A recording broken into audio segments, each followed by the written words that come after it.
If the power of fear comes from someone who doesn't have a meaningful stake in your life, ask yourself, why am I giving them so much power? Imagine if you no longer feared the opinions of people who don't matter. How many opportunities would you seize? How much mental space would you free up? Instead of overthinking, shift your focus to, what do I truly want? Whose advice actually helps me? Will this decision help me in my future?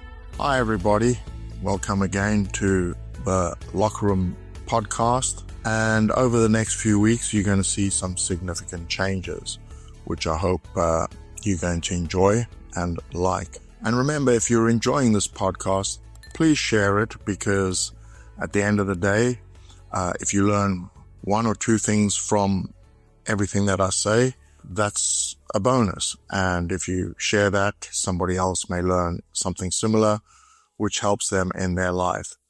And why I'm here is through my experience to just share ideas and thoughts that I have, which obviously it's a big world out there, and there's some fantastic thinkers and wonderful people who do all sorts of amazing things and have amazing insights.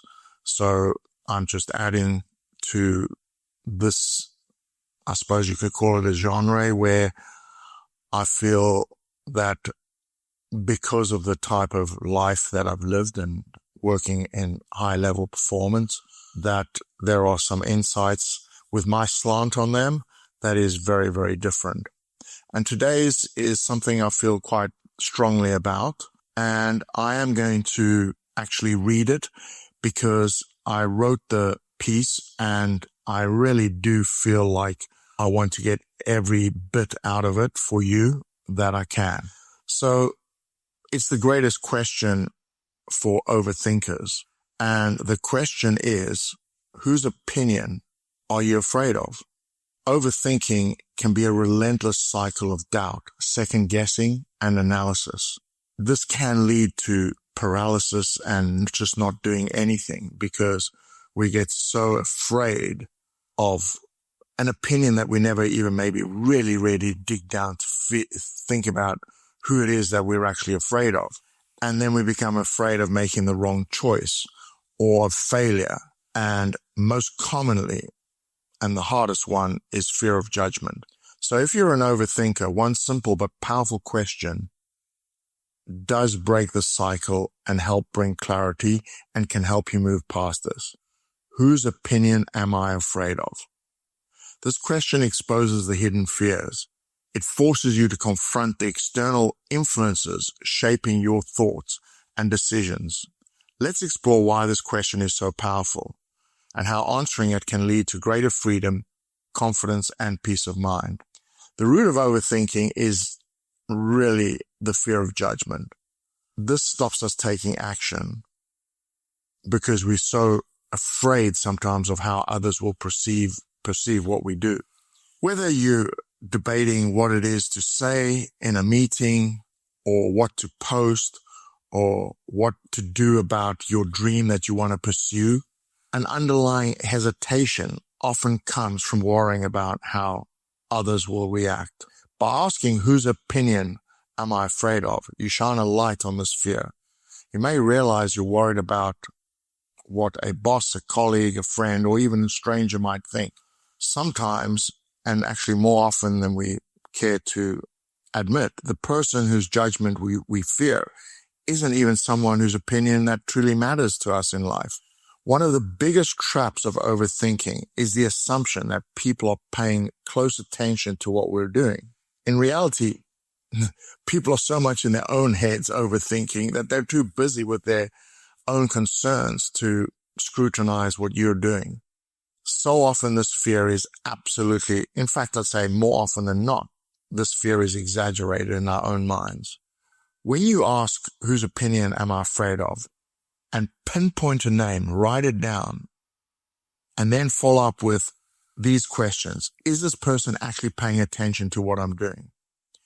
Do they really care?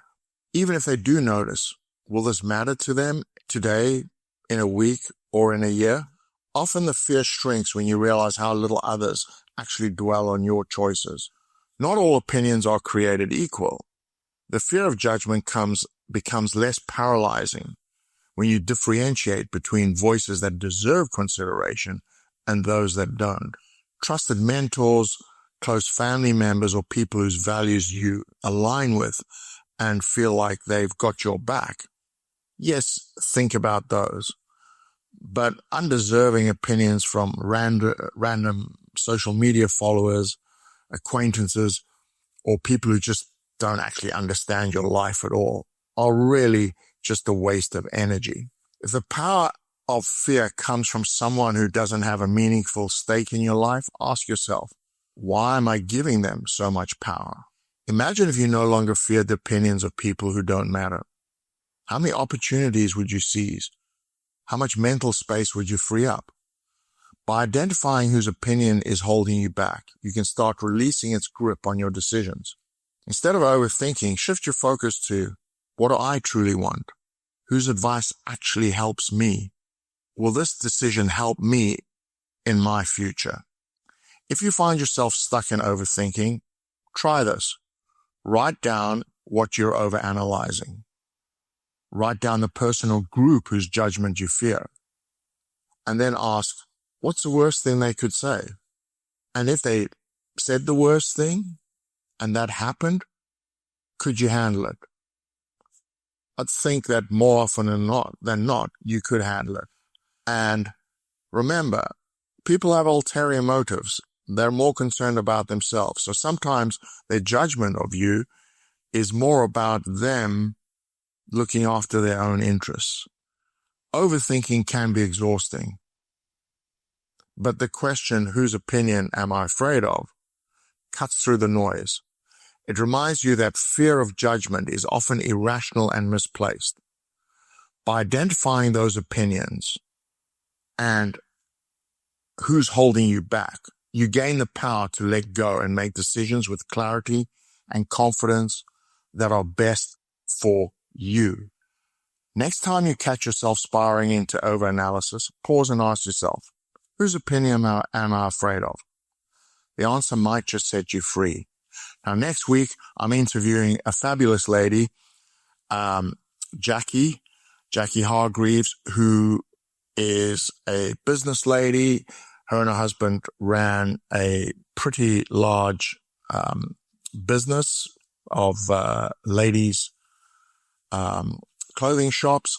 When that failed and her marriage failed, she moved on and built another life for herself. And just a really fantastic attitude to life lady and really huge energy. And I'm sure you're going to enjoy some of the insights that she has. And then, of course, she'll have me in the hot seat and be asking me 2 questions. So enjoy those interviews over the next 2 weeks and speak to you.